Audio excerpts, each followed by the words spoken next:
जो पोलर और non polar bond होते हैं, ठीक है। एक होते हैं पोलर कोवलेंट बॉन्ड्स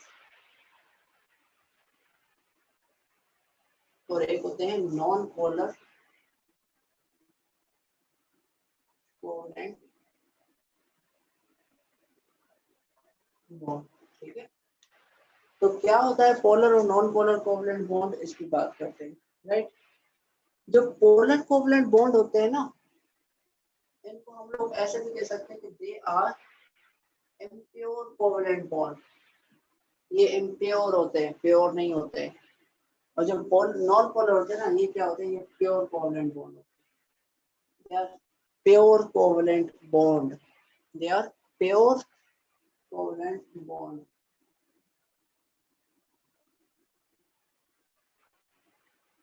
ओके, तो क्या है ऐसा जो इनको इम्प्योर और प्योर बनाता है, लेट्स सी।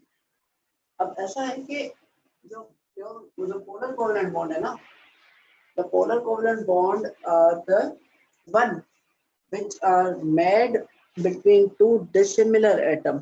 ये जो बॉन्ड है ना, ये बनता है form between two dissimilar atom. जब भी दो डिसिमिलर एटम के बीच में कोवलेंट बॉन्ड देखो तो वो आपका पोलर होगा, form between two dissimilar atoms. और अगर नॉन पोलर की बात करें तो it is form between two similar atoms. ये दो सिमिलर एटम्स में बनता है। अब यहीं पर स्टॉप करो। थोड़ी देर पहले मैंने क्या बोला था कि जब भी दो सेम एटम के बीच में बॉन्ड देखो तो वो क्या होगा, वो आपका कोवलेंट होगा। तो मैं ऐसा भी यहाँ पर कहता हूँ कि जब भी दो सेम के बीच में बॉन्ड देखो तो वो आपका नॉन पोलर कोवलेंट होगा। इसीलिए हम नॉन पोलर को क्या कहते हैं कि they are the pure covalent bond, क्योंकि ये वाकई कोवलेंट बॉन्ड को डिफाइन करते हैं कि वाकई कोवलेंट बॉन्ड है, क्योंकि इनमें आयोनिक कैरेक्टर जीरो होता है। क्योंकि इनमें आयोनिक कैरेक्टर जीरो होता है, they have zero ionic character, क्योंकि इनमें आयोनिक की बात ही नहीं होगी ना। आयोनिक में एक तो एक आपका कैटाइन होगा, एक एनाइन, पर यहाँ पर दोनों ही सेम है, तो क्यों कोई लूज करेगा और कोई क्यों गेन करेगा। अगर मान लो मैं बोलूं, अच्छा इसको लिख लो, they have zero ionic character, ठीक है। मान लो कि अगर मैं बोलूं कि दो बॉन्ड है, लाइक क्लोरीन है और दूसरा क्लोरीन है, ये दोनों एटम आपस में बॉन्ड बनाने की कोशिश कर रहे हैं। तो मुझे बताओ कि एक chlorine atom loose electron lose करके दूसरे को देगा क्या, क्यों ऐसा करेगा। जब दोनों सेम है, दोनों एक जैसे हैं, दोनों की एनर्जी सेम है, तो क्यों कोई लूज करेगा, गेन करेगा। तो इनके बीच में जो बॉन्ड बनेगा वो लाजमी तौर पर कैसे बनेगा, शेयरिंग से बनेगा, लाजमी तौर पर शेयरिंग से बनेगा। तो इसलिए हम लोग कहेंगे कि ये कोवलेंट ही होगा और ये नॉन पोलर कोवलेंट होगा। अगर बात करूं यहाँ पर तो ये वाला क्या होगा, ये वाला आपका it will be like polar में आपका थोड़ा बहुत आयोनिक कैरेक्टर होता है, they have got ionic character. मैं यहीं पर आपको क्लियर कर दूं, ये जो मैं यहाँ पर लिख रहा हूँ कि दे हैव गॉट आयोनिक कैरेक्टर, तो ऐसा मत समझना कि हर पोलर कंपाउंड में आपको आयोनिक कैरेक्टर मिलेगा। इसके और भी कुछ शराइत होते हैं जो आगे चलकर तुम लोगों को सारे क्लियर हो जाएंगे। तो ऐसा गलती मत करना कि जहां पर देखो नॉन पोलर कोवलेंट तो वहां पर कह दो कि हाँ सर इसमें आयोनिक होगा। आयोनिक तो उसमें हो भी सकता है, नहीं भी हो सकता, like most of the time होता है, लेकिन कभी कभार नहीं होता है। तो वो उसका भी कैसे पता चले, वो भी तुम लोग पढ़ोगे जब ज्योमेट्री पढ़ाऊंगा। तो just wait and watch, okay. आप तो ये नाउ प्योर वाला पॉइंट फिर से बताएंगे कि क्यों होते हैं इम्प्योर। कौन सी चीज, आपने लिखा ना इम्प्योर और pure polar covalent bond impure होते हैं, वो क्यों होते हैं, उसका रीजन क्या है। Okay. The thing is that के हम लोग जब बात करते हैं कोवलेंट बॉन्ड की तो हम लोग क्या कहते हैं, the covalent bond is a bond formed due to the mutual sharing weight of two electron। बस दोनों ही एटम के दोनों इलेक्ट्रॉन जब मतलब एक ही हिसाब से, मतलब सेम तरीके से दोनों जब करीब आ रहे हैं और बॉन्ड बना रहे हैं, तो उसको कोवलेंट बॉन्ड कहते हैं। लाइक अगर मैं एग्जांपल लूं क्लोरीन का, तो दोनों क्लोरीन सेम एटम है, तो दोनों ही मतलब क्या है कि सेम तरीके से, बिल्कुल सेम तरीके से करीब आएंगे और ये बॉन्ड बनाएंगे। जैसे कि अगर किसी से हाथ मिलाना है तो वो हाथ दोनों, आप जब हाथ मिलाओगे तो दोनों सेम तरीके से मिलाओगे ना। ऐसा नहीं है कि कोई अगर ऐसे हाथ मिलाएगा तो आप लोग भी ऐसे ही करोगे। आप लोग उसी तरीके से मिलाओगे ना, ताकि आपका जो हाथ है वो उसके हैंडशेक पूरा हो सके। इसी तरह जब भी दोनों क्लोरीन आएंगे तो वो दोनों सेम तरीके से आएंगे, और जब सेम तरीके से आकर बॉन्ड बनाएंगे तो ये आपका कोवलेंट बॉन्ड होगा, लेकिन इसको हम क्या कहेंगे, नॉन पोलर कोवलेंट बॉन्ड। तो हम नॉन पोलर को इसीलिए कहते हैं क्योंकि ये वाकई में कोवलेंट की डेफिनेशन पे पूरा उतरते हैं और उसको पूरा बताते हैं कि वाकई में ये है। ठीक है ना, क्योंकि कोवलेंट बॉन्ड कभी भी नहीं कहता है कि उसके अंदर आयोनिक कैरेक्टर आए। अगर कोवलेंट में आयोनिक कैरेक्टर आएगा तो क्या वो प्योर रहेगा? नहीं ना, उसके अंदर आयोनिक आ गया मतलब क्या, मिक्सिंग वाला सीन हो गया। और जब मिक्स हो गया तो वो प्योर नहीं रहेगा। जैसे दूध में पानी मिला दिया तो दूध प्योर रहेगा क्या? नहीं ना। तो इसी तरह प्योर कोवलेंट बॉन्ड इसको कहते हैं, और ये नॉन पोलर होता है। तो आप नॉन पोलर को प्योर कोवलेंट बॉन्ड भी कह सकते हैं, क्योंकि वाकई में ये कोवलेंट की डेफिनेशन पे पूरा उतरता है। और डेफिनेशन क्या कहती है कि दोनों के एटम दोनों एटम के इलेक्ट्रॉन जो है वो इक्वली आपस में अट्रैक्ट हो, इक्वली अट्रैक्ट हो। ओके। और अगर पोलर की बात करें तो पोलर में इक्वली अट्रैक्ट नहीं होते हैं। अगर पोलर में आप लोग एग्जांपल लोगे वाटर का, तो वाटर कुछ इस तरह होता है। फॉर एग्जांपल ये वाटर है, तो ये ऑक्सीजन होता है। ऑक्सीजन के पास कितने इलेक्ट्रॉन? 6 इलेक्ट्रॉन होते हैं। ये 2 यहाँ पर, ठीक है, और 2 यहाँ पर, और ये 2 यहाँ पर, ठीक है। और ये जब बॉन्ड बनाता है तो हाइड्रोजन के साथ बनाता है। ये हाइड्रोजन दूसरा, ये हाइड्रोजन के पास ऐसे बॉन्ड बनाता है। ठीक है, ये एंगुलर या बैंड, ठीक है। अब इनको तो छोड़ दो कि ये इलेक्ट्रॉन फ्री बैठे हैं, इनको हम कहते हैं लोन पेयर ऑफ इलेक्ट्रॉन। ये लोन पेयर ऑफ इलेक्ट्रॉन को ऐसे रिप्रेजेंट करते हैं। इनको छोड़ दो लोब्स को, इनको देखो कि डिसिमिलर के बीच में शेयरिंग हो रही है ना। अब हाइड्रोजन का अपना इलेक्ट्रोनेगेटिविटी है, ऑक्सीजन का अपना है। अब इनको हम लोग कोवलेंट कहते हैं, लेकिन ये क्या है, पोलर कोवलेंट बॉन्ड है। क्यों? क्योंकि दोनों डिसिमिलर हैं, दोनों का अपना इलेक्ट्रोनेगेटिविटी है।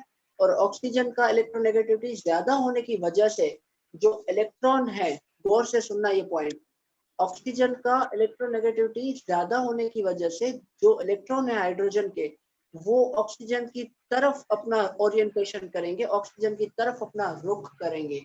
इसलिए हम लोग कहते हैं कि ऑक्सीजन की तरफ ही इलेक्ट्रॉन का ओरिएंटेशन होता है। इस तरह ओरिएंटेशन होता है, ठीक है, कुछ इस ये तरह ओरिएंटेशन होता है ऑक्सीजन की तरफ। इसलिए ऑक्सीजन के पास होती है नेगेटिव, सिग्मा नेगेटिव चार्ज, और इनके पास होती है सिग्मा पॉजिटिव। तो ये देखो, पार्शियली पॉजिटिव पार्शियली नेगेटिव होंगे ना? हाँ हाँ एग्जैक्टली। अब ये पार्शियली पॉजिटिव पार्शियली नेगेटिव आ गया ना, तो यहाँ पर तुम लोगों के दिमाग में सेंस बन रहा है आयोनिक वाला, तो यस तुम लोग सर, बोले समझ गए। तो मतलब यही है कि पोलर कोवलेंट के बाद के पास आयोनिक कैरेक्टर होता है। इसलिए हम कहते हैं ना कि जब कोवलेंट में आयोनिक की बात आ जाए तो प्योरिटी का क्राइटेरिया कम हो जाएगा ना। तो इसलिए हम कहते हैं कि ये प्योर नहीं होता, ये इम्प्योर कोवलेंट होता है। ठीक है, ये चीज थी, ये डिफरेंस था। और यहाँ पर भी पार्शियली नेगेटिव और पॉजिटिव आए तो वो लोन पेयर ही होते हैं ना? लोन पेयर को भुला दो, अभी तुम लोन पेयर को क्यों लेके बैठे हुए हो? लोन पेयर को भुला दो, अभी इसकी बात भी अभी मत बोला करो। आपने। मैंने जस्ट बताया कि इसके बाद 2 लोन पेयर होते हैं, लेकिन उसका कोई भी यहाँ पर काम नहीं है, कोई काम नहीं है। तो भले इसको भूल जाओ अभी, अभी पढ़ेंगे, ये थोड़ी देर के बाद जब टॉपिक आएगा तब हम इसको पढ़ेंगे। ठीक है, ये जस्ट लोब इनकी बनाए बात। थे आपने, हाँ ये लोब बनाए थे ना आपने जहाँ पे इलेक्ट्रॉन होते हैं? हाँ बनाए थे, बन गए, अब मैंने मिटा दिए, तो भुला दो अभी, तो जब पढ़ेंगे जब बात। Yes sir. Anyways, तो डिसिमिलर के बीच में क्या है कि इलेक्ट्रॉन एक थोड़ा ज्यादा खींचता है और एक थोड़ा कमजोर होने की वजह से इलेक्ट्रॉन उसकी तरफ ओरिएंट करता है। अब सिंस हम इसको, अगर ऐसा है, आप लोग पूछोगे सर अगर ऐसा है तो ऑक्सीजन क्यों नहीं लेता है इलेक्ट्रॉन? देखो इतना नहीं है ना, ऑक्सीजन हाइड्रोजन का इलेक्ट्रोनेगेटिविटी डिफरेंस अगर आप देखोगे तो it will be less than 1.7। यहाँ पर जो इलेक्ट्रोनेगेटिविटी डिफरेंस होगा ना आपको, वो लेस देन 1.7 नजर आएगा। भले आप चेक कर लो हाइड्रोजन ऑक्सीजन के बीच में, आई थिंक ऑक्सीजन का होता है 3.5 और हाइड्रोजन का होता है 2.1। तो आप देखोगे तो आपका 1.4 का डिफरेंस आ रहा है, और 1.4 इज लेस देन 1.7। हेंस हम इसको आयोनिक बॉन्ड नहीं कह सकते, ये कोवलेंट ही होता है। लेकिन इसमें आयोनिक का थोड़ा बहुत कैरेक्टर होता है, थोड़ा बहुत जायका होता है। सही है, अभी क्लियर हो गया ये चीज? इसको हम यस इसको सर। हम कहते हैं ऐसे कंपाउंड्स को कहते हैं पोलर कोवेलेंट बॉन्ड। ठीक है, अभी अगर मेरा आपसे ये सवाल है, अगर मैं आपसे सवाल पूछूं तो मुझे आप सिंसियरली जवाब देना, अगर तुम लोग समझे हो तो जवाब दे दोगे। सवाल ये है कि पोलर और नॉन पोलर में डिस्टेंस किसका कम होगा। अब मैं जैसे पूछूं मुझे वो बताए। तुम मुझे बताओ गौस कि पोलर और नॉन पोलर बॉन्ड में बॉन्ड डिस्टेंस किसका ज्यादा होता है किसका कम होता है, चलो बताओ। आई थिंक पोलर का कम होगा डिस्टेंस, और नॉन पोलर का ज्यादा होगा, रीजन बताओ। क्योंकि इसमें म्यूचुअल शेयरिंग हो रही है, दोनों कर रहे हैं आपस में, और इसमें पार्शियली नेगेटिव और पार्शियली पॉजिटिव आई थिंक। अच्छा, तुम ऐसा कह रहे हो कि बॉन्ड डिस्टेंस पोलर का कम होता है और नॉन पोलर का ज्यादा, ऐसा कह रहे हो ना। यस। ओके गुड, बिल्कुल सही है। पोलर का बॉन्ड डिस्टेंस कम होता है, they have got lesser bond distance या बॉन्ड लेंथ, और उनके पास बॉन्ड डिस्टेंस थोड़ा सा ज्यादा होता है। रीजन Therefore, यही है इनका। हाँ सेम, बिल्कुल बिल्कुल वही रीजन है कि इलेक्ट्रोनेगेटिविटी की वजह से थोड़ा वो खींचते हैं, जब ये इलेक्ट्रॉन को खींचेंगे तो साथ में हाइड्रोजन भी उनकी तरफ जाएगा, तो जब जाएगा तो बॉन्ड थोड़ा शॉर्टर हो गया ना, तो बॉन्ड डिस्टेंस कम हो गया, तो दे have greater bond distance, bond length. में इलेक्ट्रोनेगेटिविटी का हो सकता है रीजन। यस एग्जैक्टली, यही तो रीजन है। इलेक्ट्रोनेगेटिविटी देखो ना, ऑक्सीजन ज्यादा इलेक्ट्रोनेगेटिव है, तो हाइड्रोजन के इलेक्ट्रॉन को खींचेगा अपनी तरफ, और हाइड्रोजन अपने आप से पूरा इलेक्ट्रॉन बाहर नहीं निकाल रहा, हाइड्रोजन के पास ही इलेक्ट्रॉन है, तो अल्टरनेटिवली क्या होगा, हाइड्रोजन खुद ही उसकी तरफ खींचा चला जाएगा ना, तो बॉन्ड डिस्टेंस क्या हो गया, एज अ होल शॉर्ट हो गया। इसलिए हम कहेंगे they have shorter bond distance और they have greater bond distance या लेंथ। अपेक्षा आप मुझे बताओ कि बॉन्ड एनर्जी किसका ज्यादा होगा।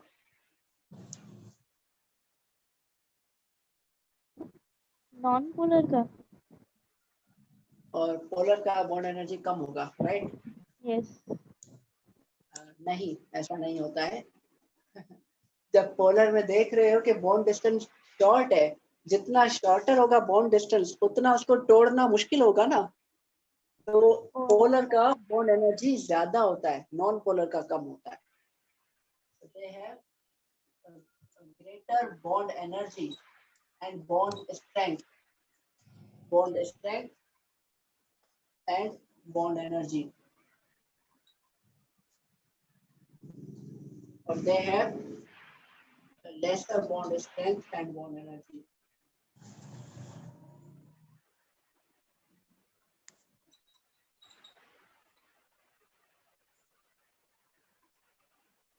तो बॉन्ड एनर्जी लेसर होता है और बॉन्ड स्ट्रेंथ भी लेसर ही होता है। ठीक है, तो ये चीज थी। अब ये एक डिफरेंस है पोलर और नॉन पोलर के दरमियान, और भी बहुत सारे डिफरेंसेस हैं जो वक्त आने पर सारे क्लियर होते जाएंगे, तो तुम लोग जस्ट अभी के लिए इतना ही इसको समझो। ठीक है, अब ऐसा मत समझना कि नॉन पोलर के मॉलिक्यूल होते हैं, इसके मॉलिक्यूल नहीं होते, मॉलिक्यूल होते हैं। इनफैक्ट हर कोवलेंट कंपाउंड आपका मॉलिक्यूल में ही एग्जिस्ट करेगा, और ऐसा भी मत समझना कि पोलर कोवलेंट है तो मतलब हाइड्रोजन से इलेक्ट्रॉन निकल कर ऑक्सीजन की तरफ जाएगा, नेवर। अगर ऐसा होता तो हम इसको क्यों कोवलेंट कहते, इसको तो हम आयोनिक कह देते ना, क्योंकि आयोनिक में ऐसा हो रहा था ना, इलेक्ट्रॉन निकल कर दूसरे में जा रहा था, तो यहाँ पर निकल नहीं रहा है, यहाँ पर सिर्फ ओरिएंटेशन उसकी तरफ है, रुख उसकी तरफ है, डायरेक्शन उसकी तरफ है, इसीलिए oxygen has got the partial negative और hydrogen has got the partial positive charge, यही रीजन है। अब मैं इसको इरेज कर रहा हूँ और आगे चलकर थोड़ा तुम लोगों को डाइपोल के बारे में बताता हूँ। ओके,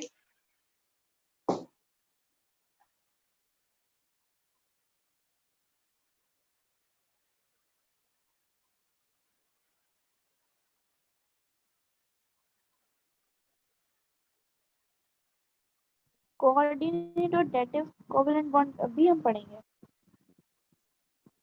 लेट्स सी कि कितना टाइम बचा है उस हिसाब से, क्योंकि मुझे नहीं लगता आज होगा, क्योंकि इसके और भी चीजें रहती है डाइपोल के बारे में बताना है वो बता दूं आपको, ठीक है। तो just I was talking about dipole. तो देखो डाइपोल क्या होता है, डाइपोल का मतलब होता है कि डाई का मतलब होता है टू, पोल्स का मतलब क्या होता है कि चार्जेस, ठीक है, जिसमें आपकी दो चार्जेस हो। लाइक ये आपका एक मॉलिक्यूल है, अगर इस मॉलिक्यूल के अंदर प्लस चार्ज भी है और नेगेटिव चार्ज भी है, that means this molecule is dipole. ये आपका क्या होगा, ये आपका डाइपोल कहलाएगा, क्योंकि इसके पास दोनों पोल्स पे दोनों अपोजिट चार्जेस मौजूद है, hence it is known as dipole, ठीक है। ये क्या होता है, ये डाइपोल होता है। तो आप लोग मुझे बताओ कि पोलर और नॉन पोलर से डाइपोल किसको कहोगे, पोलर को या नॉन पोलर को?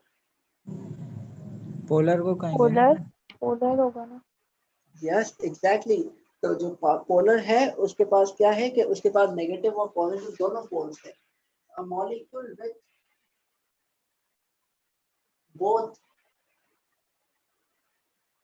positive and negative pole